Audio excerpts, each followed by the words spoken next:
আওয়ামী লীগের প্লাটিনাম জয়ন্তী উদযাপন ২৩ জুন ১০ দফা কর্মসূচি। এদিকে বেনজির বিদেশে থাকলেও বিচার চলবে বলছেন কাদের। জানাবো গণতন্ত্রের জন্য জিয়া পরিবারের অবদান অপরিসীম বলছেন কয়েশ্বর। আশাবাদী বিএনপি, এখন হতাশ বিএনপি। এবং সর্বশেষ জানাবো অস্তিত্বের সংকটে ছোট দল। দর্শক শুনছিলেন সংবাদ শিরোনাম, এখন বিস্তারিত। আওয়ামী লীগের প্লাটিনাম জয়ন্তী উদযাপন ২৩ জুন ১০ দফা কর্মসূচি। আওয়ামী লীগের সাধারণ সম্পাদক ও সেতুমন্ত্রী ওবায়দুল কাদের বলেছেন, আগামী ২৩ জুন এদেশে প্রাচীন ও বৃহত্তম রাজনৈতিক সংগঠন বাংলাদেশ আওয়ামী লীগের ৭৫তম প্রতিষ্ঠাবার্ষিকী। ৭৫তম প্রতিষ্ঠাবার্ষিকী উপলক্ষে প্লাটিনাম জয়ন্তী উদযাপন করবে আওয়ামী লীগ। তিনি বলেন, গত ৭.৫ দশক ধরে আওয়ামী লীগের পথ চলা ছিল গৌরবোজ্জ্বল। সংগঠনটি বাঙালি জাতির অধিকার ও গণতন্ত্র প্রতিষ্ঠা সংগ্রামের সব প্রতিবন্ধকতা জয় করে সফলতার মুকুটে সংযুক্ত করেছে একের পর এক পালক। যে কোনো রাজনৈতিক দলের জন্য এত দীর্ঘ সময় সফলতার সঙ্গে পথ চলা মেয়াদ ও গৌরবের। আওয়ামী লীগের মতো ঐতিহ্যবাহী দলের ক্ষেত্রে তা আরো বেশি গুরুত্ব বহন করে। তিনি বলেন, আওয়ামী লীগ সুনির্দিষ্ট নীতি ও আদর্শকে ধারণ করে জনকল্যাণের রাজনীতিতে আত্মনিবেদিত থেকে বলেই সংগঠিত জনগণের প্রাণের প্রতিষ্ঠানের পরিণত হয়েছে। বঙ্গবন্ধু শেখ মুজিবুর রহমানের নেতৃত্বে স্বাধীনতা সংগ্রামের পথ ধরে স্বাধীনতা বাংলাদেশ রাষ্ট্র প্রতিষ্ঠা সহ এদেশের মানুষের যা কিছু মহৎ অর্জন তা আওয়ামী লীগের নেতৃত্বে অর্জিত হয়েছে। আজ ডিজিটাল বাংলাদেশের পথ পেরিয়ে স্মার্ট বাংলাদেশের অভিযাত্রী আওয়ামী লীগ। দীর্ঘ সাফল্য সংগ্রামের পথ ধরে সফল রাষ্ট্রনায়ক বঙ্গবন্ধু কন্যা শেখ হাসিনা। দিনটি উপলক্ষে কেন্দ্রীয়ভাবে ১০ দফা কর্মসূচি হাতে নিয়েছে আওয়ামী লীগ।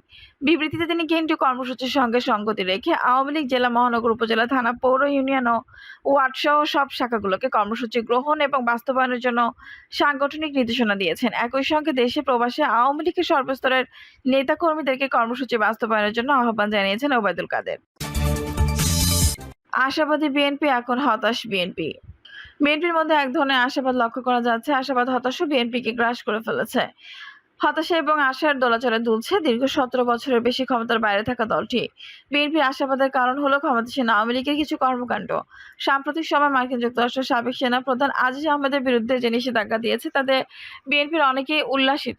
বেনজির আহমেদের দুর্নীতির যে বিপুল কাহিনী গণমাধ্যমে এসেছে এবং তার যে এখন বিচার হচ্ছে, এটিও বিএনপির জন্য নতুন ইস্যু এবং এটি নিয়ে তারা মাঠ গরম করার চেষ্টা করছে। তাছাড়া সাম্প্রতিক সময় অর্থনৈতিক সংকট, অর্থ পাচার, খেলাপি ঋণ এবং মালয়েশিয়ায় শ্রমিক পাঠানো নিয়ে কেলেঙ্কারি ঘটনাগুলোতে বিএনপি মনে করছে জনগণের মধ্যে এক ধরনের অস্থিরতা তৈরি হয়েছে। সরকারের বিরুদ্ধে জনগণ একটি মনোভাব ক্রমশ স্পষ্ট হচ্ছে। আর এই কারণে বিএনপির লোকেরা আশাবাদী। তারা মনে করছে যে সরকার বিরোধী কোনো আন্দোলন না করলেও জনগণই এখন কিছুদিনের মধ্যে খেপে যাবে, কারণ জীবনযাত্রার ব্যয় সীমাহীন পর্যায়ে চলে গেছে। এর মধ্যে দফায় দফায় গ্যাস, বিদ্যুৎ, পানির দাম বাড়ানো হচ্ছে। মানুষ এখন জীবিকা নির্বাহের জন্য হিমশিম খাচ্ছে। এই অবস্থা একটি আন্দোলনের জন্য উপযোগী। বিএনপির একজন নেতা বলেছিলেন যে বিএনপিকে আন্দোলন করতে হবে না, সামনের দিনগুলোতে জনগণই ক্ষুব্ধ হয়ে উঠবে। আর এই কারণে বিএনপির মধ্যে এক ধরনের আশাবাদ অন্য যে কোনো সময় চেয়ে এখন বেশি দেখা যাচ্ছে। তবে বিএনপির নেতারা এটাও স্বীকার করে যে শুধু আশাবাদ দিয়ে হবে না, আন্দোলনকে সংগঠিত করতে হবে এবং সংগঠনের জন্য সঠিক নেতৃত্ব প্রয়োজন সঠিক কর্মসূচি। আর এখানে বিএনপির মধ্যে হতাশা লক্ষ্য করা যাচ্ছে।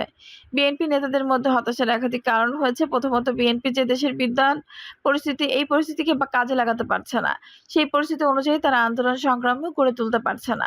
অথচ এই পরিস্থিতিকে কাজে লাগিয়ে একটি রাজনৈতিক পরিস্থিতি তৈরি করার যে প্রয়োজন তা তারা উপলব্ধি করছেন। বিএনপি নেতারা স্বীকার করেছেন তারা তীব্র নেতৃত্বের সংকটে। এমন নেতারা দায়িত্বে আছেন যারা দেশের বাস্তবতা অনুভব করতে ব্যর্থ।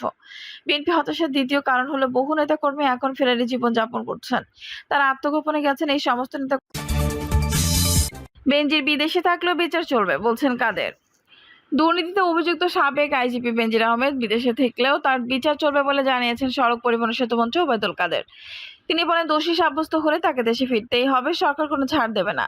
আওয়ামী লীগের সাধারণ সম্পাদক বলেন, বেনজির আহমেদের ঘটনায় দুর্নীতি দমন কমিশন তদন্ত করছে। তদন্ত, মামলা, গ্রেপ্তার সবকিছু একটি আইনি প্রক্রিয়ার মধ্যে আছে। সরকার এখন দুদককে এড়িয়ে আগ বাড়িয়ে কোনো ব্যবস্থা নেবে? সরকারের দুর্নীতি বিরোধী যেসব সংস্থা আছে তাদের কোনো ব্যর্থতা থাকলে তারাও বিচার হবে।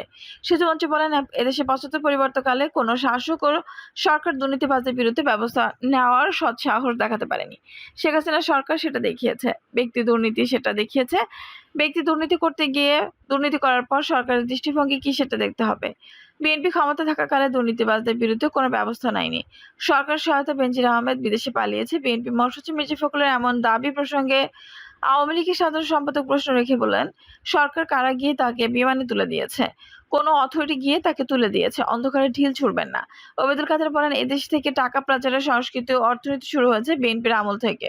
ক্ষমতায় এলে বিএনপি নেতারা অবৈধভাবে টাকা উপার্জনের মহা উৎসব মেতে ওঠে। এটা দেশে ও বিদেশে প্রতিষ্ঠিত সত্য। ২০০১ সালে বিএনপি ক্ষমতায় আসার পর দুর্নীতি প্রতিষ্ঠানিক রূপ পায়। পরপর ৫ বার দুর্নীতিতে বিশ্ব চ্যাম্পিয়ন হয়। হাজার হাজার কোটি টাকা বিদেশে পাচার করে বিএনপি দণ্ডিত পলাতক নেতা তারেক রহমান বিদেশে বিলাসী জীবন যাপন করছে। সংবাদ সম্মেলনের শুরুতে লিখিত বক্তব্য পাঠ করবেন আওয়ামী লীগ সাধারণ সম্পাদক। তিনি বলেন, দুর্নীতি কোনো দেশে হয় না, এই দাবি করতে পারবে না। তিনি বলেন, দুর্নীতি কোন দেশে হয় না, এই দাবি কেউ করতে পারে না। আমাদের দেশে যিনি প্রধানমন্ত্রী, সরকার প্রধান, তিনি কোনো প্রকার দুর্নীতি করেন না বা দুর্নীতিকে প্রশ্রয় দেন এমন অভিযোগ তার বিরুদ্ধে দেশে বিদেশে কেউ দিতে পারবে না। শেখ হাসিনা আপাদমস্তক সৎ রাজনীতিক, এটা বিশ্বের স্বীকৃত। তার জনপ্রিয়তার মূলে তিনি অত্যন্ত পরিশ্রম ও সৎ জীবন যাপন করেন। তিনি বলেন, বিএনপির প্রধান নেতাই দণ্ডিত পলাতক তারেক রহমান চিহ্নিত অপরাধী এমন লোক যে দলে নেতৃত্ব দেয় সে দল জনগণের কল্যাণে কাজ করতে পারে না, জনগণের বিশ্বাসও রাখতে পারে না। তারা দুর্নীতিবাজদের বিরুদ্ধে কোনো ব্যবস্থা নেয়নি। পরপর ৫ বার তারা দুর্নীতিতে বিশ্ব চ্যাম্পিয়ন। দুর্নীতিবাজদের আশ্রয় প্রশ্রয় দিতেই বিএনপি গঠনতন্ত্র থেকে হঠাৎ করেই ৭ ধারা বাদ দিয়েছে। গণতন্ত্রের জন্য জিয়া পরিবারের অবদান অপরিসীম বলছেন গয়েশ্বর।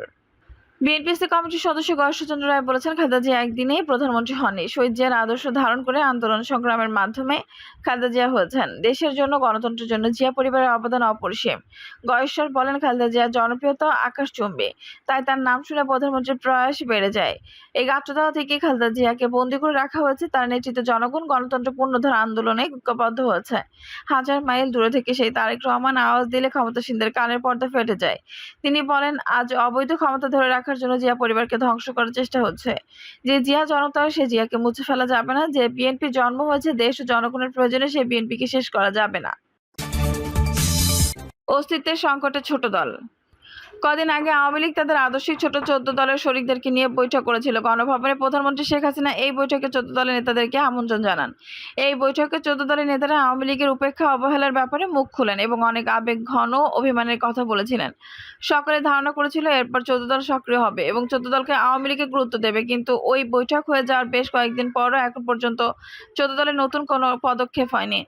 এমনকি ১৪ দলের শরিকদের একজন নেতা বলেছেন যে প্রধানমন্ত্রীর সঙ্গে যে কোনো এই ধরনের বৈঠকের পর একটি আলাপ বৈঠক করতে হয়, যেটি ১৪ দলের সমন্বয়ক আহ্বান করেন এবং পরবর্তী বিষয় নিয়ে আলোচনা করা হয়।